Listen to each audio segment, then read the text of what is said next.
Based on the novel by William Makepeace Thackeray, Barry Lyndon is a 1974 period piece by Stanley Kubrick. One of his lesser-known, but most critically acclaimed films, the film follows the rise of young Irishman Redmond Barry through times of war and peace, yet he's constantly at conflict with himself and his social standing.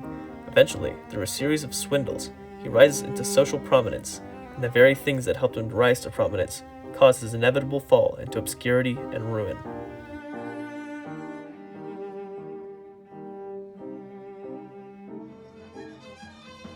Barry is the main character and namesake of the story. Starting from humble origins, Redmond wants more in his life. But when this finds him at odds with British officer John Quinn, Redmond has to flee, which in turn springs on a series of misfortunate episodes. We follow as Redmond is robbed, joins the British Army, deserts while impersonating an officer, is forced into the Prussian military, becomes a spy, and betrays his agency to work with the very man he was recruited to spy on. From here, Barry is given the opportunity to mingle with high society, where he meets the lady Honoria Lyndon, who he promptly marries and proceeds to use as a way to elevate himself into the ranks of high society. And by his own energy, had raised himself to a higher sphere of society. Having procured His Majesty's gracious permission to add the name of his lovely lady to his own. Thenceforth, Redmond Barry assumed the style and title of Barry Lyndon. He proceeds to bring her and her family into ruin by throwing extravagant parties, going into extreme debt, and dragging her and her family through the dirt by having multiple public affairs. We can never really trust him, as although he's the protagonist and titular character, he's despicable in the very sense of the word, and while the film follows his misadventures as he tries to ascend the social ladder, it destroys him and everyone around him. He does anything and everything to rise into prominence, from impersonating an officer to committing adultery, but his greed and pride always lead him right back to where he started.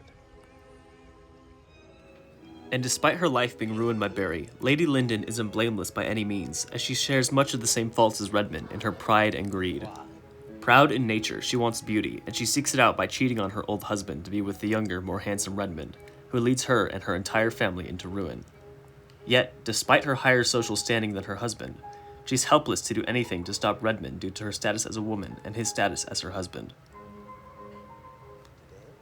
Redmond's main adversary, and the closest thing the film has to an antagonist beside Redmond himself, is the son of the old Lord Lyndon and Lady Lyndon, Lord Bullingdon. When his father dies and his mother remarries, he shows nothing but contempt for his new stepfather Redmond, believing him to be more than a common opportunist. This leads to conflict with Redmond and ultimately culminates in their climactic duel where Bullingdon finally defeats Redmond. Yet, despite this victory, he's the most pathetic character in the entire film. Shaking and whimpering, we're never drawn to like him in any regard, and are shown how his pride makes him laughably volatile, and quite literally, the butt of the joke of the entire movie. And this brings me to the central theme of the film, that being the destructive nature of pride. This is exemplified through all three major characters, but is seen especially through the two duels which conveniently act as the film's bookends.